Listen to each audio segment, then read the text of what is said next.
আপনারা অবশ্যই এই ধরনের কিছু কথাবার্তা শুনে থাকবেন। আজকের জন্য বাঁচো, জীবন খুবই ছোট, যা করার করে নাও, জীবন তো একটাই। হ্যাঁ, সেটা ঠিক যে দুনিয়ার জীবন একটাই, কিন্তু এ ধরনের দৃষ্টিভঙ্গির মানুষ যারা জীবনের একমাত্র উদ্দেশ্য বানিয়ে নেয় আনন্দ ফুর্তি, তারাই হচ্ছে ওই শ্রেণীর যারা পরকালের প্রতিদান দিবসের অস্তিত্বকে অস্বীকার করে। নবুয়তের একেবারে শুরুতে যে বিষয়ে রাসূলুল্লাহ সাল্লাল্লাহু আলাইহি ওয়াসাল্লাম কথা বলা শুরু করেছিলেন, যেটা থেকে মূলত বিতর্কের শুরু হয়, আপনাদের মনে আছে হয়তো, রাসূলুল্লাহ পাহাড়ের উপর উঠলেন এবং মানুষদের কিছু বলা শুরু করলেন। প্রথম যে কনসেপ্টের দিকে তিনি মানুষদের মনোযোগ আকর্ষণ করতে চাইলেন, তাওহীদের ভিত্তি হলো মূলত তিনটি ধারণা। এক, আল্লাহর একাত্মবাদ, আল্লাহ তাআলা একক সত্তা এই ধারণা। দুই, মুহাম্মদ যে আল্লাহর রাসূল অর্থাৎ রিসালাতের ধারণা। তিন, পরকাল। এখন মক্কার মানুষদের জন্য যেটা বড় সমস্যা, সবচাইতে বড় বাধা ছিল, সেটা হচ্ছে এই পরকাল। আপনি মৃত্যুর পর ঠিক সেভাবে জেগে উঠবেন যেভাবে ঘুম থেকে সকালবেলা জেগে ওঠেন, এটা তাদের কাছে কোনোভাবেই গ্রহণযোগ্য ছিল না। আর দাইন বা দিনের এই ধারণা অন্য সব জায়গা থেকে সবচেয়ে বেশি যেখানে কার্যকর হয়, সেটা হলো আপনার প্রত্যেক ভালো কাজ আর প্রত্যেক খারাপ কাজের হিসাব, সেটা হচ্ছে এই পরকালে। এজন্য আশ-শাওকানি এবং অন্যান্য আলেমগণ এই বিষয়ে মন্তব্য করেছেন, দিন শব্দটি এই আয়াতে পরকালের হিসাব নিকাশ ও পুরস্কারের দিকে ইঙ্গিত করে ব্যবহার হয়েছে। অর্থাৎ তুমি কি দেখেছো সেই ব্যক্তিকে যে পরকালীন প্রতিদান দিবসের এই কনসেপ্ট, তার কাজকর্মের পুঙ্খানুপুঙ্খানু বিচার হবে যেখানে, সেই পরবর্তী জীবনের বিরুদ্ধে মিথ্যা বলেছে? তারা এটা মেনে নিতে পারছিল না। বিষয়টা ভালোভাবে বুঝতে চেষ্টা করুন। আমি আগেও বলেছি, সূরাটি কুরাইশদের দুর্নীতির জারিজুরি ফাঁস করে দেয়। আমরা দুর্নীতির একেবারে রুট লেভেল সম্পর্কে এখান থেকে জানতে পারবো। আসলে আপনি সৃষ্টিকর্তায় বিশ্বাস রাখতে পারেন, ধর্মে বিশ্বাস রাখতে পারেন, কিন্তু যদি আপনার সেই বিশ্বাস দুর্বল হয়, এক্ষেত্রে যে পরকালের জবাবদিহিতা সম্পর্কে আপনার গুরুত্ব নেই, তাহলে আপনার দ্বারা অন্যায় জুলুম হবেই। যদি আপনি ধার্মিকও হন, এমনকি নামাজও পড়েন।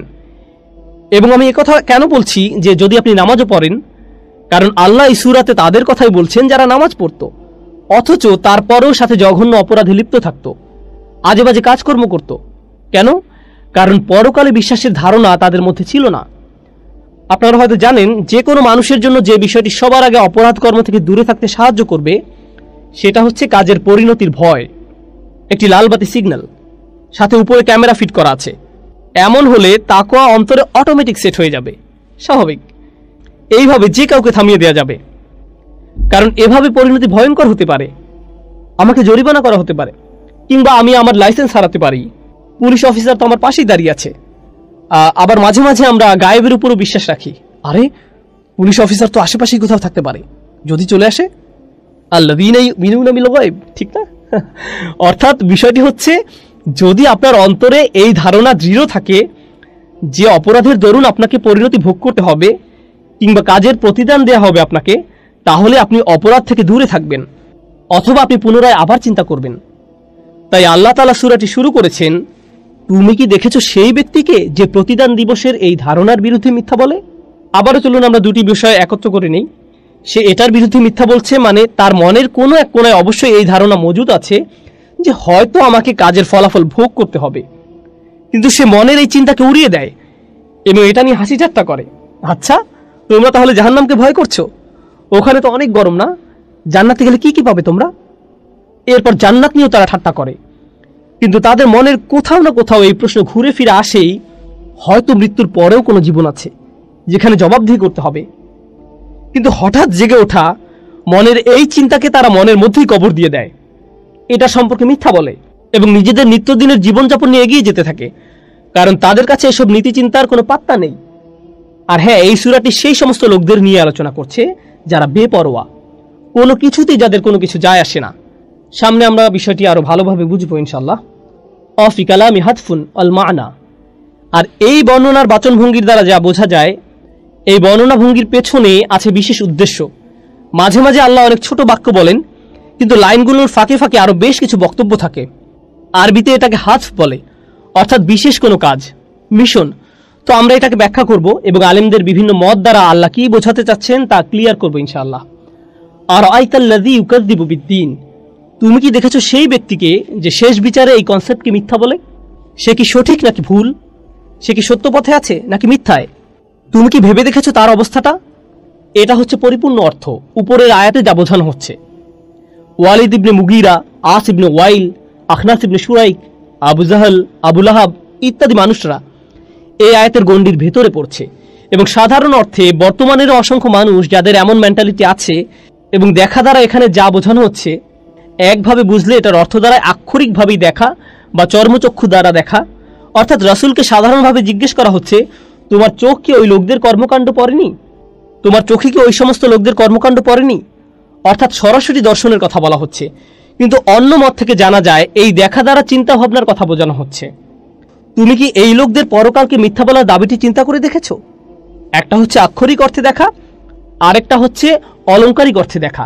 যেমন আগে উদাহরণ দিয়েছি, আমি যদি বলি আমি দেখেছি আপনাকে, মানে বোঝায় আসলেই আপনাকে দর্শন করেছি। কিন্তু কোনো ঘটনা বর্ণনা করার পর যদি বলি ও আই সি, মানে এখানে দেখা দ্বারা বোঝাচ্ছে যে আমি বুঝলাম। এই দেখা চোখের দেখা না, বরং মনের দেখা, অর্থাৎ অলংকারিক দেখা। তুমি কি বুঝতে পারছো সেই ব্যক্তিকে যে প্রতিদান দিবসের ধারণাটির বিরুদ্ধে মিথ্যা বলে? এরপর আসুন দ্বিতীয় বিষয়টি, আর আইতা, তুমি কি দেখেছো, তুমি কি চিনতে পেরেছো সেই ব্যক্তিকে যে পরকালীন বিচার হওয়ার এই ধারণার বিরুদ্ধে মিথ্যা বলে? সে কেমন মানুষ? তুমি কিভাবে এমন মানুষকে চিনবে?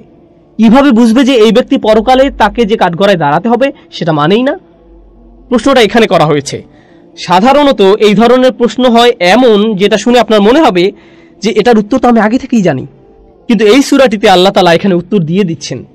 তিনি বলছেন, আমি তোমাকে বলে দিচ্ছি কিভাবে তুমি বুঝবে যে অমুক ব্যক্তির পরকালের উপর কোনো বিশ্বাস নেই। ফাযালিকাল্লাযী ইয়াদউল ইয়াতীম। ফা শব্দটি এখানে অনেক গুরুত্বপূর্ণ। ফা অর্থাৎ তারপর। আমরা এই শব্দটায় কিছুটা সময় ব্যয় করব ইনশাআল্লাহ, যখন এই আয়াতটি নিয়ে বিস্তারিত আলোচনা করব। আপাতত আগের আয়াতটি আলোচনা শেষ করা যাক। একটা মত হচ্ছে যে আরাইতা দ্বারা শুধুমাত্র রাসূলুল্লাহ সাল্লাল্লাহু আলাইহি ওয়াসাল্লামকে বোঝানো হচ্ছে না, বরং যে কোনো ব্যক্তি যার নিজের জন্য সুস্থভাবে চিন্তা করার সামর্থ্য রয়েছে, তুমি কি চিন্তা করে দেখেছো দ্বারা সেই ব্যক্তির দিকে ইঙ্গিত করা হচ্ছে যার চিন্তা করার সামর্থ্য রয়েছে। হাযাল্লাযী ইউকাযযিবু বিদ্দীন বা'দা যুহুরি দালাইলিহি। তুমি কি দেখেছো সেই ব্যক্তিকে যাকে সমস্ত দলিল প্রমাণ দেখানোর পরেও সেই দিনের বিরুদ্ধে মিথ্যা বলে? আমরা ইতিমধ্যে সূরা ৩ এবং সকল দলিল প্রমাণাদির প্রদর্শন নিয়ে আলোচনা করেছি। আল্লাহ বলছেন, এখন তুমি আর কিভাবে অস্বীকার করবে? ফামা ইউকাযযিবুকা বা'দু বিদ্দীন। কিন্তু তারপরেও আর আইতাল্লাযী ইউকাযযিবু বিদ্দীন, এত কিছুর পরেও, এত পরিষ্কারভাবে বুঝিয়ে দেওয়ার পরেও সে দিনের বিপক্ষে মিথ্যা বলছে। এর পরেও সে কিভাবে এমন করতে পারে? তারপর আরেকটি বিষয়, যদিও এটা আমি স্কিপ করে যাব, এটা নিয়ে আগে বলেছি, নির্দিষ্টভাবে একজনকে ইঙ্গিত করা আর সকলকে বোঝানোর বিষয়টা। কিন্তু একটু বলতে হয়, ইমাম রাজির একটা চমৎকার মন্তব্য যেটা আসলে খুবই উদ্দীপ্তকর। আল্লাহ নিশ্চিত করেছেন যে পরকালকে অস্বীকার করাই হচ্ছে সকল প্রকার অবিশ্বাস আর বিদ্রোহের পিছনের মূল কারণ, মৌলিক, একেবারে গোড়ায় যে বিষয়টি মানুষদের ধর্ম থেকে দূরে রাখে। নবী রাসূলদের কাছে ওহী পাঠানো হয়, এটা বিশ্বাস করা অতটা কঠিন নয়, কেননা এটা মানুষের বিবেককে নাড়া দেয়। সৃষ্টিকর্তা এক, এই ধারণা বুঝে নেয়া এটাও কোনোভাবেই কঠিন নয়। মূলত পরকালে আমাকে জবাবদিহি করতে হবে আমার কাজকর্মের জন্য, এই কনসেপ্টটিতেই মূল সমস্যা মানুষের। কারণ এর মানে আমাকে আমার জীবনযাপন পদ্ধতি পরিবর্তন করতে হবে, কিন্তু মানুষজন এটা করতে চায় না। বাল ইউরিদুল ইনসানু লিয়াফজুরা আমামাহ।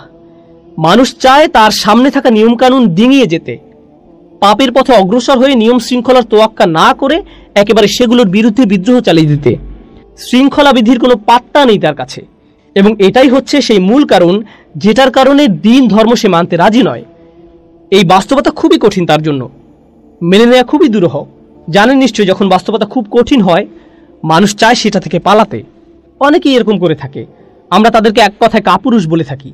আসলেই আপনি চাকরির জন্য আবেদন করলেন, হলো না, দু একবার চেষ্টা করার পর আপনি হাল ছেড়ে দিয়ে বাস্তবতার পাশ কাটিয়ে এখন ঘরে বসে ভিডিও গেম খেলছেন। এই যে এই ধরনের বাস্তবতা থেকে পালিয়ে বেড়ানো টাইপের চিন্তা ভাবনা, এটাই হচ্ছে সেই সব মানুষ যার কথা বলা হচ্ছে। বাস্তবতা হচ্ছে তাকে তার কৃতকর্মের ফল ভোগ করতে হবে, কিন্তু এসবে তার একদমই মাথা ব্যথা নেই। সে শুধু পাশ কাটিয়ে পালিয়ে বেড়াচ্ছে, নিজের মন মতো দুনিয়া বানিয়ে নিয়েছে যেখানে কোনো জটিলতা নেই, দিন রাত ফুর্তি করে বেড়াচ্ছে, আগামী দিনের জন্য কোনো চিন্তা নেই। আপনারা অবশ্যই এই ধরনের কিছু কথাবার্তা শুনে থাকবেন। আজকের জন্য বাঁচো, জীবন খুবই ছোট, যা করার করে নাও, জীবন তো একটাই। হ্যাঁ, সেটা ঠিক যে দুনিয়ার জীবন একটাই, কিন্তু এ ধরনের দৃষ্টিভঙ্গির মানুষ যারা জীবনের একমাত্র উদ্দেশ্য বানিয়ে নেয় আনন্দ ফুর্তি, তারাই হচ্ছে ওই শ্রেণীর যারা পরকালের প্রতিদান দিবসের অস্তিত্বকে অস্বীকার করে।